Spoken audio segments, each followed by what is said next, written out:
After a week of the launch of Smart City, the another big launch that is expected in the coming week, Digital India, the Minister of Communication and IT giving a brief details as far as what to expect of the entire Digital India launch, which will take place on 1st of July, with Prime Minister inaugurating this entire push, along with of course, plans for a Digital India week across the country. What the minister was pointing out about a whole lot of series that will be looked into across India, various cities, various centers, various colleges, which will look into the Digital India week. But what would it really contain? What is it that the government is intending to do? Giving a little bit of a preview, the minister pointed out that there are a whole host of schemes that will be launched, which will reflect the leveraging of the technology that the government intends to use for making digital or the technology accessible to citizens, to allow them for governance, convenience, and various other things. So the schemes will be launched on basis of that. Digital locker is something that the government is intending to look at. There'll be apps as far as with regard to, of course, e-hospitals as well.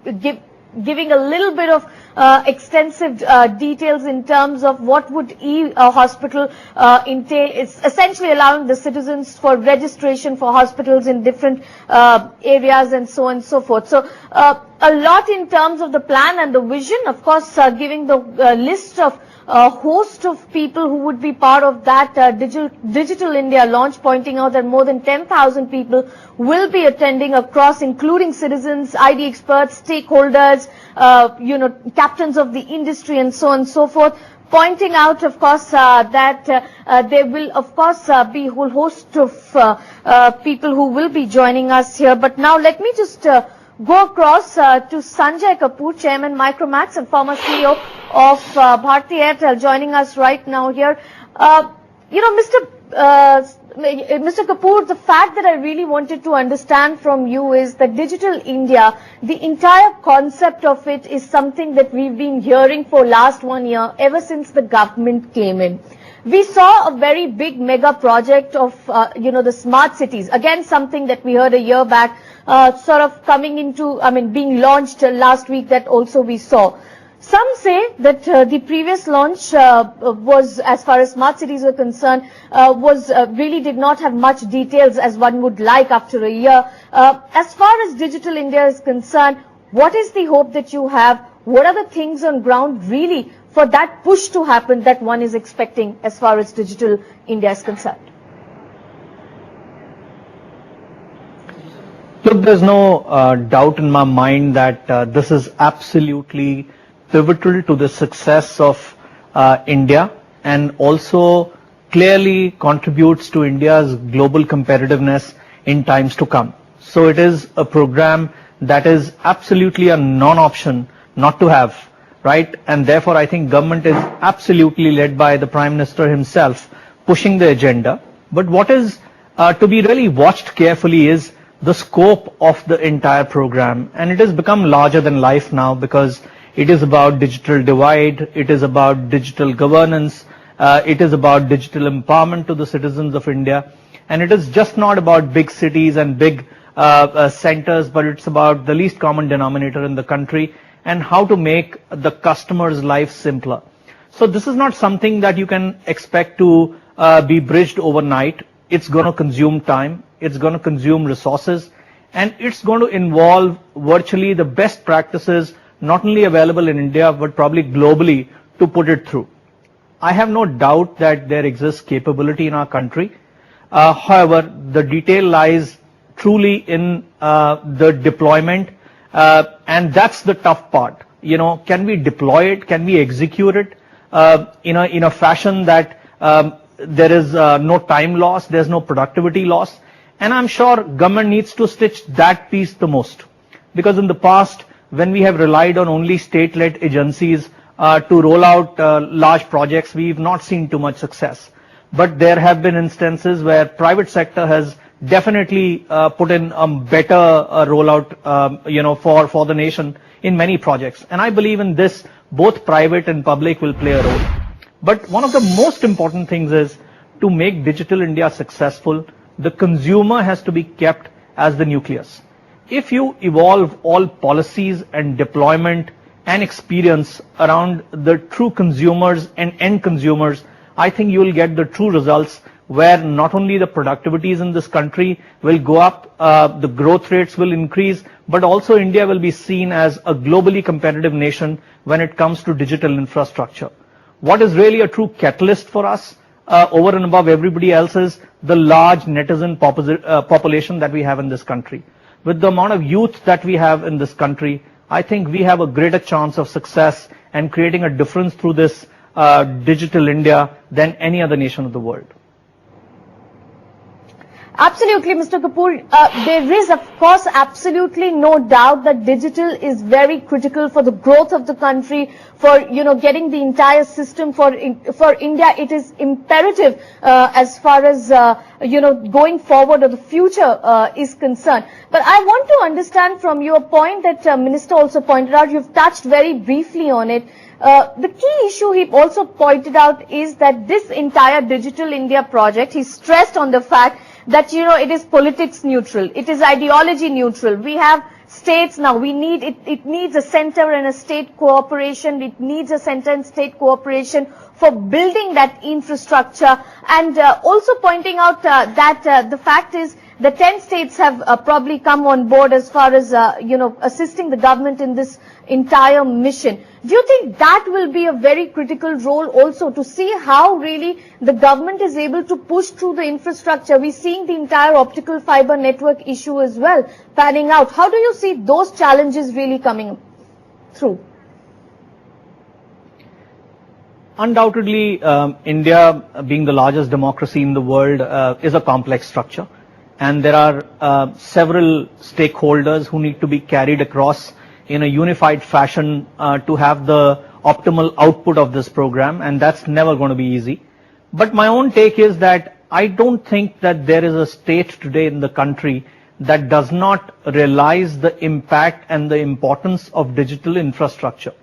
I believe if 10 states have already come and given their consent, it's just a matter of time that others will follow suit. So I think 10 is good enough to begin with and begin to roll out. And the moment they begin to roll out, I am absolutely certain that others will come with competitiveness on their agenda and would want to speed up their programs as well. Yes, it's complex because stakeholders are spread everywhere. Data at the end of the day is destined to grow. An average Indian probably will consume 1000x of data in the next 10 years. And data is just not about access. It's about devices, it's about content, it's about storage, it's about analytics. And I think many of these have to be really dealt with to provide a great customer experience. Today, when you look at the infrastructure that exists in our country, we are not globally competitive because we don't have video ready networks, even in a digitized or digital transformation that has hit the country. But if we want to go forward, we have to make sure that our networks are competitive globally, that our consumers are able to get experiences that can actually transform their personal lives and their businesses going forward. And for that, of course, all these stakeholders have to work in unison. I think it's a matter of time because the merits are so big in this program that people and stakeholders will not be able to ignore these. Mr. Kapoor, if I were to ask you, if you are looking or being part of that entire mega event that is scheduled on July 1st, what is it that the key things that you think that you would be looking out, some message, some clarity, or if any policy, what really are you looking, should be, given in detail, if you were to, if you were to see it and would want really for that Digital India to be convinced the way forward and the government's intention in that? This is a Trojan horse question, and I could go on answering it, but in the interest of time and being succinct, what I would say is there are two important things. One, all governmental policies, like I said, should go away from stakeholders or industry or government or regulators to consumers. And what is it that will make the consumers succeed is what should determine the policy structure in this country very, very clearly. Second, no matter how many resources we have, how much spectrum is required, how much backhaul is required, how much passive infrastructure is required, we are always going to fall short of the requirement because the requirement is humongous. The world has seen that the demand for data and data consumption is not satiated even in the developed parts of the world and is growing at a fast pace.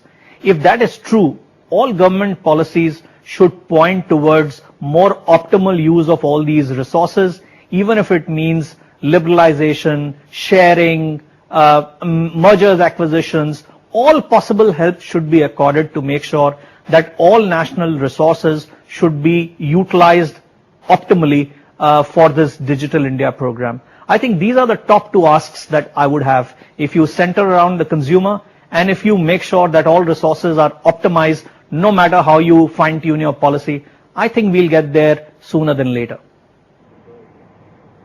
Very quickly, Mr. Kapoor, and you would agree that you would probably want more consistency in terms of the government policies and clarity. Whatever they do, it should come with consistency and clarity. That is going to be very, very critical. Absolutely. I think that's hygiene now, and the government realizes it as much. And I think the clearer we are, we require tons and tons of investment to back this initiative, both from within the country and from outside. And this can only happen when there are no surprises, there's clarity going forward. And I'm sure the government understands that without ambiguity. All right. Thank you so much, Mr. Kapoor, for joining us here at Bloomberg TV India. We will, of course, come back to you on the D-Day and thereafter to get your understanding of if those two things that you were looking for has really come about and the way forward as far as India's Digital India plans go. Thank you so much once again. Thank you. Well, that's all we have on this edition of Newsroom. Thank you so much for watching.